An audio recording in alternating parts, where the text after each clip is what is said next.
Welcome to real GK analysis YouTube channel. हमारे इस video में आप सभी का स्वागत है। दोस्तों, आज के वीडियो में हम बात करने वाले हैं एक ऐसी वैकेंसी की जो कि निकली है इंडियन कोस्ट गार्ड या भारतीय तटरक्षक बल में, और वैकेंसी है असिस्टेंट कमांडेंट के लिए। इकाई के लिए असिस्टेंट कमांडेंट के लिए, जो कि एक गेजेटेड ऑफिसर होता है। तो काफी अच्छी पोस्ट है। कितनी वैकेंसी है, क्या लास्ट डेट है, सभी के बारे में आपको बताऊंगा। तो चलिए हम वीडियो शुरू करते हैं।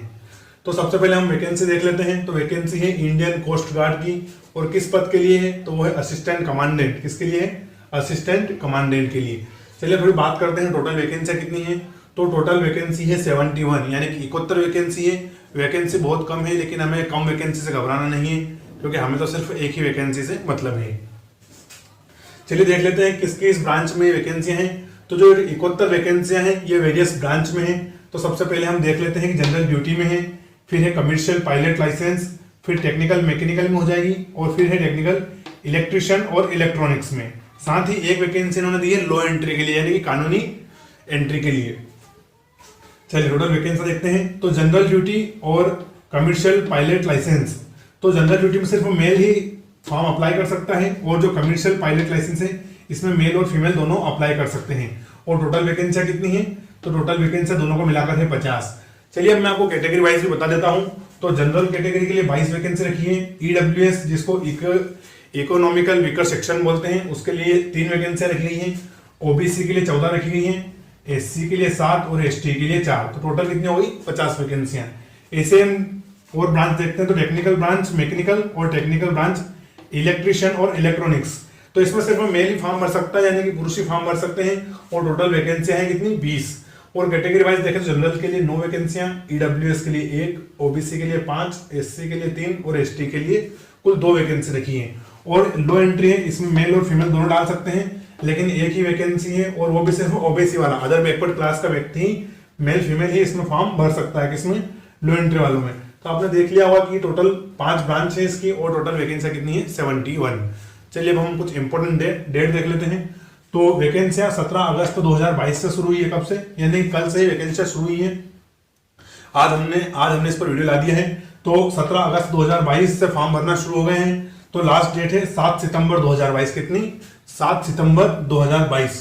चलिए एग्जाम फीस की बात करें हम, तो जनरल, ईडब्ल्यूएस और ओबीसी के लिए 250 रुपए फीस रखी। कितनी? 250 रुपए। और एससी और एसटी के लिए 0 रुपए फीस है। इसमें फीमेल के लिए फीस में कोई छूट नहीं दी गई है। अगर फीमेल जनरल, ईडब्ल्यूएस या ओबीसी की होगी तो उसको 250 रुपए देने हैं, और अगर एससी एसटी का होगा तो 0 रुपए। एज की हम बात करें तो नॉर्मल एज है इसमें 20 से 25 साल। कितनी? 20 से 25 साल। फिर भी दोस्तों जो ये ब्रांच है इनके वाइज एक एज में छूट दी गई है। अलग अलग ब्रांच में थोड़ी बहुत इन्होंने एज की छूट दी है। साथ ही अगर आप आर्मी, नेवी, एयरफोर्स और कोस्ट गार्ड के में पहले सर्विस कर रहे हैं तो आपको 5 साल का रिलैक्सेशन दिया गया है। कितने साल का? 5 साल का रिलैक्सेशन है, अगर आप आर्मी, नेवी, एयरफोर्स और कोस्ट गार्ड में सर्विस पर्सन हैं तो। एग्जाम डेट की अगर हम बात करें तो एग्जाम डेट नवंबर 2022 में रहने वाला है, जो कि फर्स्ट स्टेज का होगा, क्योंकि इसके एग्जाम 5 स्टेज में होते हैं। तो फर्स्ट स्टेज का हो जाएगा नवंबर से शुरू हो जाएगा, नवंबर 2022 में। चलिए मैं आपको थोड़ा सिलेबस के बारे में बताता हूं। तो इसमें सिलेबस से रहने वाला है रीजनिंग, इंग्लिश, जीके जीएस और मैथ्स। ये चारों विषय तो हर ब्रांच में कंपलसरी है, लेकिन अगर आप जनरल ड्यूटी या कमर्शियल पायलट के लिए जा रहे हैं तो उसमें आपको कुछ अलग सब्जेक्ट उन्होंने ऐड कर रखे हैं। और अगर आप टेक्निकल के लिए जा रहे हैं, तो आपको मैकेनिकल सब्जेक्ट के 60 प्रश्न आएंगे, और अगर इलेक्ट्रिशियन या इलेक्ट्रॉनिक्स के जा रहे हैं तो उसके आपको 60 प्रश्न आएंगे। और लो एंट्री के लिए रीजनिंग, मैथ्स, जीके जीएस ये तो कॉमन है ही, साथ ही आपको जो आपके लॉ से संबंधित प्रश्न है वो भी पूछे जाएंगे। तो जो ये 4 विषय हैं ये तो हर ब्रांच में सेम है, लेकिन उसके अलावा फिर आप अगर देखोगे तो technical, law entry, commercial pilot license, तो इन सब्जेक्ट के प्रश्न भी वो लोग पूछेंगे। चलिए अब देख लेते हैं कि एग्जाम कितने स्टेज में होने वाला है। तो एग्जाम आपका 5 स्टेज में होने वाला है। तो जो हमारा स्टेज 1 रहने वाला है वो होगा सीबीटी, यानी कि कंप्यूटर बेस्ड एग्जाम, जिसको आप स्क्रीनिंग एग्जाम भी बोल सकते हैं। इसमें सब पूछा जाएगा। जो जितना मैंने आपको सिलेबस बताया है ये सिर्फ स्टेज 1 के लिए है। किसके लिए? स्टेज 1 के लिए। फिर है आपका स्टेज 2, इसमें पूछा जाएगा पीएसबी, यानी कि प्रिलिमिनरी सिलेक्शन बोर्ड। क्या है? Preliminary selection board. इसमें आपको 1 दिन के लिए बुलाया जाएगा और वहां पे आपके कुछ टेस्ट होंगे। फिर आएगा स्टेज 3 जिसमें होगा एफएसबी। क्या होगा? एफएसबी।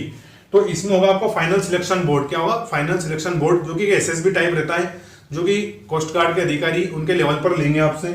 फिर है स्टेज 4, इसमें आपका मेडिकल हो जाएगा। और स्टेज 5, तो इसमें आप कोस्ट गार्ड में शामिल कर ले जाएंगे। अगर आप चारों स्टेज पर परिपक्व होंगे तो आप 5वें स्टेज में कोस्ट गार्ड में इंडक्शन कर ले जाएंगे। चलिए अब हम बात कर लेते हैं मेडिकल और फिजिकल की। तो इसमें मेडिकल और फिजिकल में रनिंग का मेंशन इन लोगों ने नहीं किया है। तो हम देखते हैं हाइट। तो हाइट असिस्टेंट कमांडेंट, जो कि जीडी और टेक्निकल, जो ये जनरल ड्यूटी है जीडी और टेक्निकल, इसके लिए रखी है 157 सेंटीमीटर। कितनी? 157 सेंटीमीटर, मेल और फीमेल दोनों के लिए। फिर एक और असिस्टेंट कमांडेंट सीपीएल, जो हमने देखा था कमर्शियल पायलट लाइसेंस, तो इसमें मेल और वुमन या मेल और फीमेल दोनों को अप्लाई कर सकती हैं। तो इसमें हाइट है 162.5 सेंटीमीटर। कितनी? 100। तो जो असिस्टेंट कमांडेंट जीडी और टेक्निकल है उसके लिए हाइट है 157 सेंटीमीटर, और जो assistant commandant commercial pilot license है इसके लिए 162.5 सेंटीमीटर।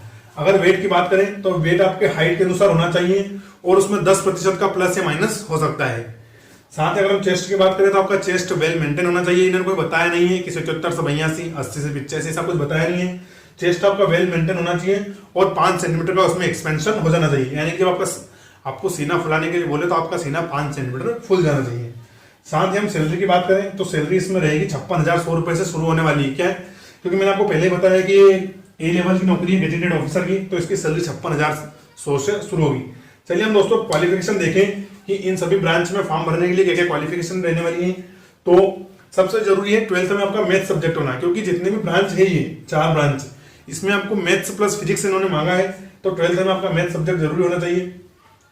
साथ ही आपकी जिस स्ट्रीम में आप फॉर्म भरना चाह रहे हैं, जैसे कि आप टेक्निकल में भरना चाह रहे हैं तो आपके पास टेक्निकल की डिग्री होना चाहिए। अगर आप इलेक्ट्रॉनिक्स से इलेक्ट्रिशियन में डालना चाह रहे हैं तो उसकी भी आपके पास डिग्री होनी चाहिए।